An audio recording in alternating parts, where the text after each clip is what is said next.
തെരഞ്ഞെടുപ്പിൽ തോറ്റു തുന്നമ്പാടിയ CPM-ഉം മുഖ്യമന്ത്രി പിണറായി വിജയനും ഇനി എന്ത് ന്യായീകരണ ക്യാപ്സൂൾ നിരത്തും?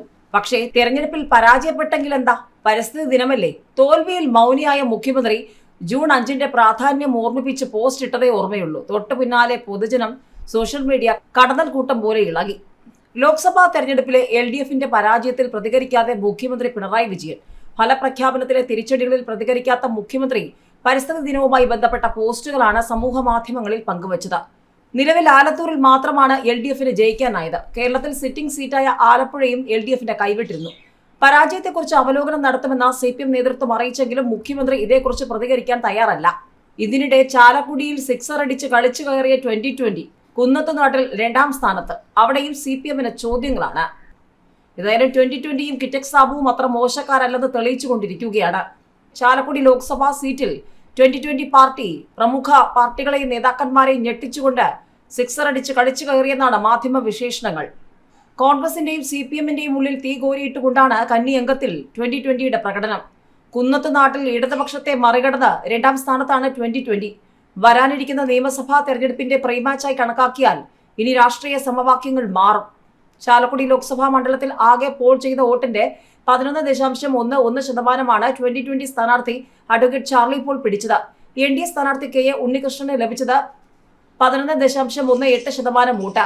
2020ക്ക് ലഭിച്ചതിനേക്കാൾ 758 വോട്ട് കൂടുതൽ നേടാനേ NDA സ്ഥാനാർത്ഥിക്ക് കഴിഞ്ഞുള്ളൂ എന്നത് വലിയ ചർച്ചകൾക്ക് വഴി തുറക്കുന്നതാണ്. 2019 BJP സ്ഥാനാർത്ഥി AN രാധാകൃഷ്ണൻ പിടിച്ചതിനേക്കാൾ 500,000-ത്തിനടുത്ത് വോട്ടുകളാണ് കുറഞ്ഞത്. ഇത്തവണ പോളിംഗ് ശതമാനം കുറഞ്ഞ ചാലക്കുടിയിൽ 2020 1 ലക്ഷത്തിലേറെ വോട്ട് പിടിച്ചതോടെ കോൺഗ്രസിന്റെയും CPM-ന്റെയും NDAയുടെയും വോട്ട് ബാങ്കുകളിൽ അത് പ്രതിഫലിച്ചു. തൃശൂർ ജില്ലയിലെ മണ്ഡലങ്ങളായ ചാലക്കുടിയിലും കൊടുങ്ങല്ലൂരിലും എടുത്തു പറയത്തക്ക രീതിയിൽ വോട്ട് പിടിക്കാനായതും നേട്ടമാണ്. കുന്നത്തുനാട് മണ്ഡലമാണ് 2020യുടെ അച്ചുതണ്ട്.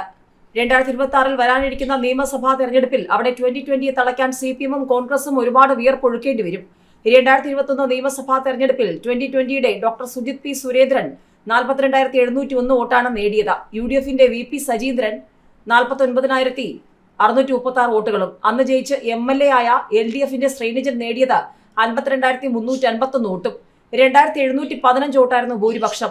പെരുമ്പാവൂരും 2020ക്ക് നല്ല വേരോട്ടമുള്ള മണ്ഡലമാണ്. അന്ന് അവിടെ മത്സരിച്ച ചിത്ര സുകുമാരൻ 20,536 വോട്ടുകൾ പിടിച്ചിരുന്നു. ഏതായാലും 11 നിയമസഭാ മണ്ഡലങ്ങളിൽ BJP ഒന്നാമതെത്തി. നേമത്ത് 22,613 വോട്ടിന്റെ ഭൂരിപക്ഷം, 8ഇടത്ത് 2ാം സ്ഥാനം. വരും ദിവസങ്ങളിൽ CPM-നും കോൺഗ്രസിനും കേരളത്തിൽ ചോദ്യങ്ങളാണ്. ലോക്സഭാ തെരഞ്ഞെടുപ്പിൽ കേരളത്തിൽ ഒരു സീറ്റിൽ മാത്രമേ വിജയിക്കാനായുള്ളൂ എങ്കിലും BJP നേടിയത് ചരിത്ര നേട്ടമാണ്. ചരിത്രത്തിൽ ആദ്യമായാണ് താമര ചിഹ്നത്തിൽ മത്സരിച്ച ഒരാൾ കേരളത്തിൽ നിന്നും ലോക്സഭയിലേക്ക് എത്തുന്നത്. അതിലുപരി ലോക്സഭാ തെരഞ്ഞെടുപ്പിലെ വോട്ടുകൾ പരിശോധിക്കുമ്പോൾ കേരളത്തിലെ 11 നിയമസഭാ മണ്ഡലങ്ങളിൽ BJP-യാണ് 1ാം സ്ഥാനത്ത്. 8 മണ്ഡലങ്ങളിലാണ് പാർട്ടി 2ാം സ്ഥാനത്തെത്തിയിരിക്കുന്നത്.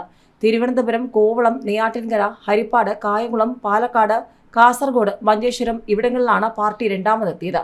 2016-ൽ നേമത്ത് 1ാമതും മറ്റ് 7 മണ്ഡലങ്ങളിലും 2ാം സ്ഥാനത്തും 2021-ൽ നേമം ഉൾപ്പെടെ 9 മണ്ഡലങ്ങളിൽ 2ാമതും എത്തിയായിരുന്നു BJP-യുടെ മുൻകാല വലിയ മുന്നേറ്റം. 2016-ൽ നേമത്ത് O. രാജഗോപാൽ ജയിച്ചു. മഞ്ചേശ്വരത്ത് K. സുരേന്ദ്രൻ 56,781 വോട്ടും, കാസർഗോഡ് രവീശ് തന്ത്രി Kundar 56,120-ഉം, Vattiyoorkavu Kummanam Rajasekharan 43,700-ഉം, കഴക്കൂട്ടത്ത് V. Muraleedharan 42,732-ഉം, Chathannoor BB Gopakumar 33,199-ഉം, Palakkad Shobha Surendran 40,076-ഉം, മലമ്പുഴയിൽ C. Krishnakumar 46,187 എന്നീ മണ്ഡലങ്ങളിലാണ് BJP 2ാം സ്ഥാനത്തെത്തിയത്. 2021-ൽ മഞ്ചേശ്വരത്തും കാസർഗോഡും വട്ടിയൂർക്കാവും കഴക്കൂട്ടത്തും ചാത്തന്നൂരും പാലക്കാടും മലമ്പുഴയിലും നേമത്തും ആറ്റിങ്ങലിലുമൊക്കെ 2ാം സ്ഥാനത്തെത്തിയിരുന്നു. കേരളത്തിന്റെ ഭരണം എന്നത് BJP-ക്ക് അപ്രാപ്യമല്ലെന്ന തിരിച്ചറിവാണ് ഈ ലോക്സഭാ തെരഞ്ഞെടുപ്പ് BJP-ക്ക് നൽകുന്നത്.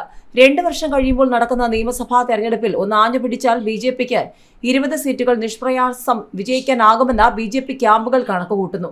മിക്ക മണ്ഡലങ്ങളിലും 20%-നടുത്ത് വോട്ട് നേടാനും BJP-ക്ക് സാധിച്ചു. കഴിഞ്ഞ തവണ നേമത്ത് മാത്രം 1ാമതെത്തിയ BJP ഇത്തവണ വട്ടിയൂർക്കാവ്, കഴക്കൂട്ടം, കാട്ടാക്കട, ആറ്റിങ്ങൽ, പുതുക്കാട്, ഇരിങ്ങാലക്കുട, നാട്ടിക, തൃശൂർ, ഒല്ലൂർ, മണലൂർ നിയമസഭാ മണ്ഡലങ്ങളിലും 1ാമതായി.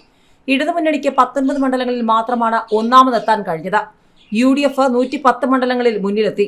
2019-ൽ അത് 123 മണ്ഡലങ്ങളായിരുന്നു. ഇടത് വലത് മുന്നണികളിൽ കേന്ദ്രീകരിച്ച കേരള രാഷ്ട്രീയത്തിൽ 3ാം ബദലായി BJP-യുടെ കുതിപ്പെന്നാണ് കണക്കുകൾ.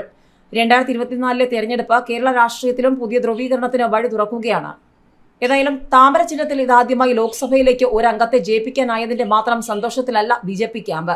വിജയത്തിനടുത്തുവരെ എത്തിയ തിരുവനന്തപുരത്ത് 35% വോട്ട് നേടി. ആറ്റിങ്ങലിൽ 31%, ആലപ്പുഴയിൽ 28% വോട്ട് നേടാനും BJPക്ക് കഴിഞ്ഞു. പാലക്കാടും പത്തനംതിട്ടയിലും 25%-നരികെയാണ് വോട്ട് നില. ഘടകകക്ഷിയായ BDJS മത്സരിച്ച കോട്ടയത്ത് 20%-ഓളം വോട്ട് നേടി. മാത്രമല്ല തൃശൂരിലും പത്തനംതിട്ടയിലും അടക്കം ഒരു വിഭാഗം ക്രൈസ്തവ വോട്ടുകളും നേടാനായി. ന്യൂനപക്ഷ മേഖലയിലടക്കം വോട്ട് നേടാനായത് സംസ്ഥാനത്ത് അടിത്തറ ശക്തമാക്കാനായതെന്നാണ് വിലയിരുത്തൽ.